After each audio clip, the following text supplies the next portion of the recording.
everyone, and welcome to the KUL podcast, Rethinking Heat in the City.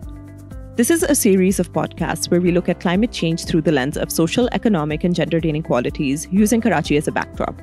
I am Akhtas Fatma, an anthropologist and research associate at Karachi Urban Lab, and I will be your host today.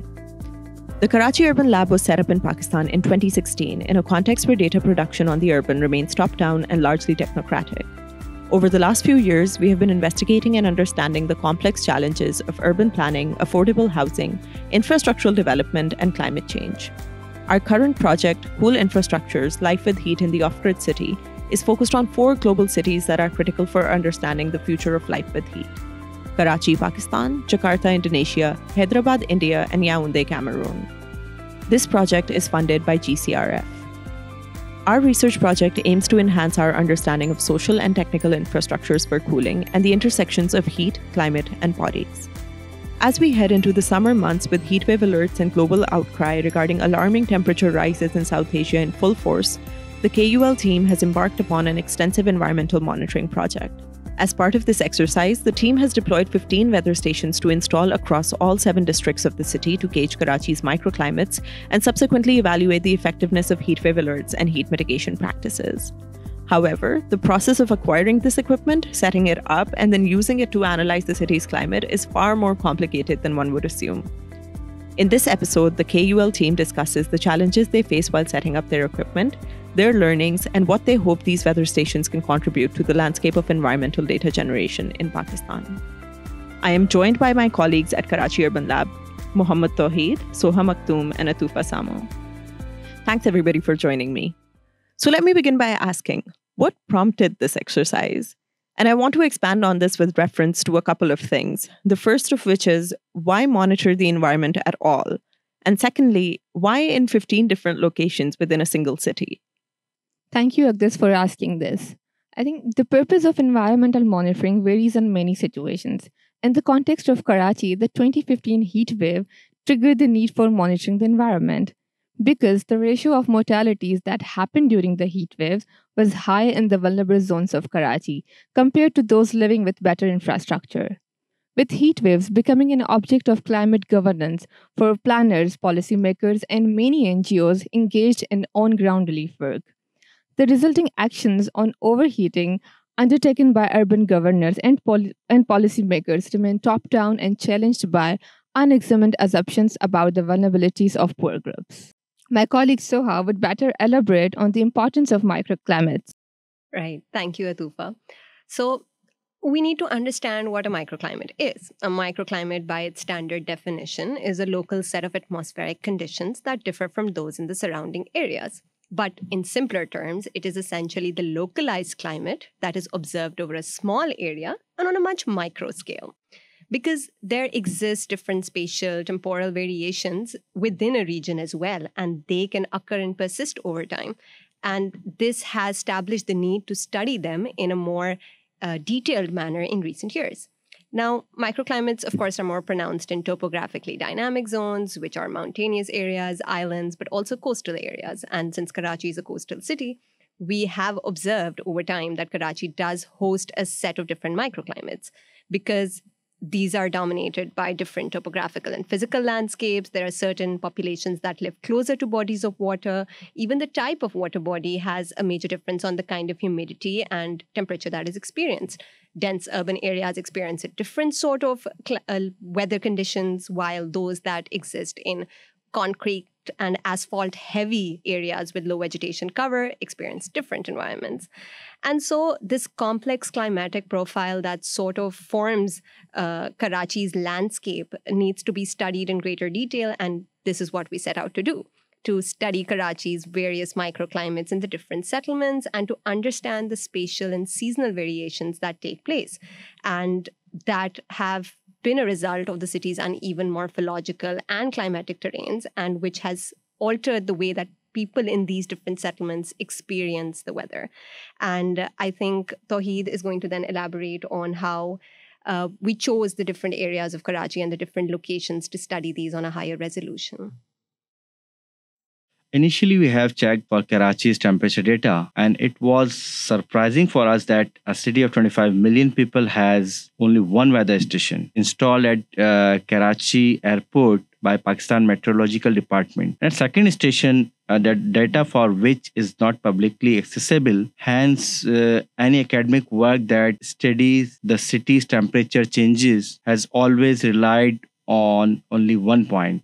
On other hand, when we are traveling to different areas of Karachi, we sense that the Karachi's field temperature varies in different neighborhoods. At that point, we decided to capture Karachi's temperature at different locations from coast to the periphery of the city. The idea to select 15 different locations is associated with the Karachi's administrative division, the district of Karachi, which are 7 in number. And we aim to install at least 2 weather stations in each district, like Orangi Town from District West and DHA because of its close proximity to the coast. Similarly, we selected areas of Gulshan-e-Hadid and Memon-Goad, those considered as periphery of Karachi.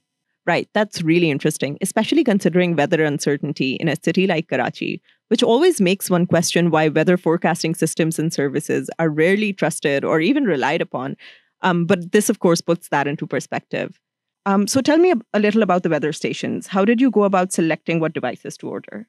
So, of course, we went through a standard procedure where we first started looking up at what are the recognized weather stations, which were the ones that are more commonly used. But I think what's unique in our case was that our limitations sort of began deciding what weather stations we actually opt for.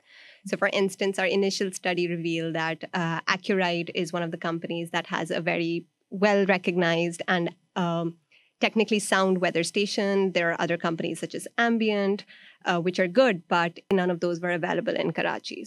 Now, the second limitation was that because we're going to be selecting these different locations, some of which are going to be located in informal settlements where electricity supply is erratic and very unpredictable, we could not rely on a continued power supply for the weather station, which meant that the weather stations needed to be battery operated. The second limitation was that complete reliance on Wi-Fi or internet facilities to store that information was also something that we could not opt for because, again, these neighborhoods may or may not have internet access. So I think that was the first hunt that we started gathering information on the different vendors. Some of them were not in Karachi, so we could not have a direct conversation with them. Those that were in Karachi, we then started explaining our specifications to them and these limitations that we had. Yeah, that sounds like a lot of new technical information to get and to be able to sort through. And I think it just goes to show how inaccessible gathering environmental knowledge within the context of Karachi and interacting with weather in more technical terms becomes, and how little speciality people hold in being able to do so. Even the vendors would tell us that they do not know anything about the weather station, and whatever information we would provide them, they would simply procure the item from abroad, but they were not able to help us in selections or guide us better on what's a more appropriate monitoring device for the kind of work that we want. So, and we're not the experts in this. So this was really us starting from scratch to understand the very technical equipment of a weather station. Yeah, so keeping that in mind and keeping the huge learning curve that came with all of this equipment, walk me through that process. How did you prepare for it, and how did you carry out eventually installing these weather stations? What we have learned so far in the process of installation is that we made sure the weather stations are installed within security compounds. It should have a power source and a Wi-Fi connection to store and transfer the data. Second, to produce high-quality data, the outer well is installed in open areas away from the trees, shade, or any other object that may obstruct the sensors. To meet the basic requirements of the installation of weather stations, we approached the Al Khidmat Foundation Pakistan, which is one of the leading non-profit organizations. They have more than 50 RO plants and medical centers across the city. Those areas align with service sites as well. So we have formally signed an MOU for the long-term engagement in assisting the KUL in data generation. Also, we tested the weather station at 2 different heights to establish whether there is any difference in the temperature reading at different heights. The findings from This short experiment helped us to finalize the final height at which all 15 weather stations will be installed. It's definitely evident that there was a lot of hard work, a lot of learning, and a lot of administrative effort that went into this process. And it speaks volumes for the data that would be produced as a result and the things that it can contribute into the heat governance space. Of course, this was all done in a timeline spanning the past year. But as of now, what is the state of the project? So, as of speaking now, the weather stations are installed at 5 sites. As we said earlier, that we have ordered 10 weather stations that are yet to come, and all these weather stations will be installed at Al Khidmat centers. We regularly keep check on data being uploaded on the Weather Underground and EcoVet website. As Soha mentioned, the data is available on the website and it is open access data. That's great. I also wanted to ask about the additional equipment you were using to monitor the environment in a more hands-on approach, if you will. What sort of devices and gadgets are you utilizing, and what are their specific benefits in monitoring heat? So we got a couple of equipment to measure various different metrics and different parameters. So for instance, the wireless weather stations that we have not only record temperature and humidity, but they're also giving us wind speed data and wind chill, dew point, and an essential metric, which is the heat index, which actually combines temperature and humidity readings to give an index which is more representative of the experience of temperature for urban residents. But in addition to this, we have hygrometers, again, meant to capture these two parameters, humidity and temperature, but which are a lot more portable. So we carry them with us while we're in the field, and Atufa is going to elaborate a little further on them. Another equipment that we have is the heat stress monitor. So the heat stress monitor is capturing one other dimension, which is the wet bulb globe temperature. And this is a measure of heat stress, and it goes beyond the heat index because it also includes in that experience the parameters of wind speed, sun angle, and solar radiation. So according to certain studies that are done, this is a more representative form of the feel of temperature.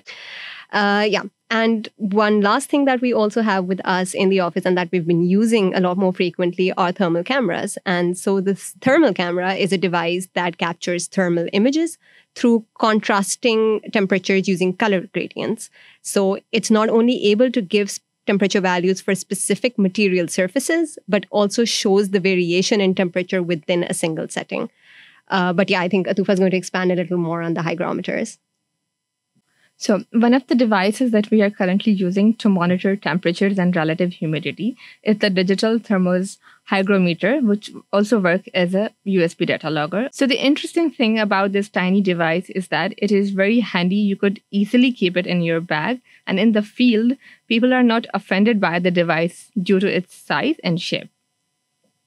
The other benefit of having X-Tech hygrometer is that it helps you to generate a contrast between the generic readings produced by Google, and it also helps you in distinguishing the outdoor and indoor readings. For the data transfer, you just have to insert it in your laptop and go to the X-Tech app, and it will give you a detailed Excel sheet that is automatically generated.